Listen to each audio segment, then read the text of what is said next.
मित्रांनो, 11वी मध्ये ऍडमिशन घेताना जेव्हा आपण पर्सेंटेज काउंट करतोय, जेव्हा आपण मेरिट लिस्ट बद्दल बोलणार आहोत, तेव्हा व्हॉट इफ की दोन विद्यार्थ्यांना सेम पर्सेंटेज आहे, तर नक्की कुठल्या विद्यार्थ्याला ऍडमिशन घेताना प्राधान्य दिलं जाणार असा प्रश्न जर तुम्हाला पडला असेल तर हा व्हिडिओ तुमच्यासाठी आहे.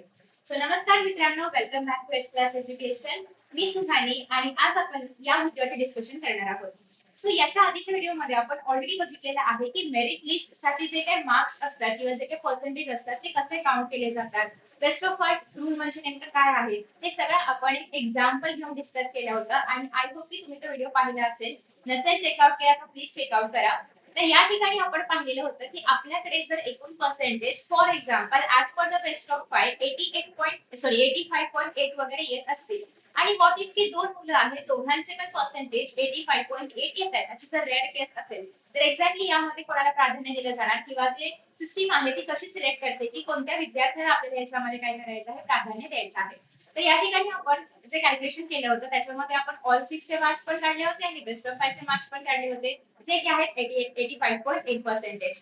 सो आता हे जे पत्रक आहे या पत्रकाच्या अकॉर्डिंग जर तुम्ही पाहायचं म्हटलं तर या ठिकाणी पाहायला मिळते की जर दोन विद्यार्थ्यांना सेम गुण असणार आहेत किंवा सेम पर्सेंटेज असणार आहे, तर समान गुणवत्ता जेव्हा असेल तर तेव्हा हे बघितलं जाणार आहे की कोणाची बर्थ डेट काय आहे आणि त्यामधला जो ओल्ड ओल्ड म्हणजे आपण की जो एल्डर असेल ज्याची ज्याची बर्थ डेट थोडी आधी येत असेल त्याला प्राधान्य दिलं जाणार, म्हणजे जो मोठा असेल दोघांपैकी त्याला याच्यामध्ये प्राधान्य दिलं जाणार, प्रायोरिटी दिली जाणार.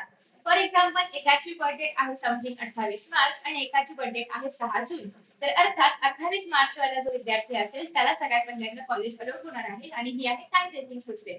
अजून एक प्रश्न असा आहे की व्हॉट इफ दोघांची बर्थ डेट सेम असेल, तर अशा केसमध्ये मग त्या विद्यार्थ्याचं जे एक तर पहिली गोष्ट म्हणजे त्याचं नाव किंवा त्याच्या पालकांचं नाव, त्याचं आडनाव यामध्ये अल्फाबेटिकली अरेंज केला जाईल आणि मग त्या अल्फाबेटिक ऑर्डर वाईज ज्याचं नाव ए वरून असेल त्याला प्राधान्य आणि ज्याचं नाव टी किंवा आर एस टी वगैरे याच्यावरून असेल ते नंतर.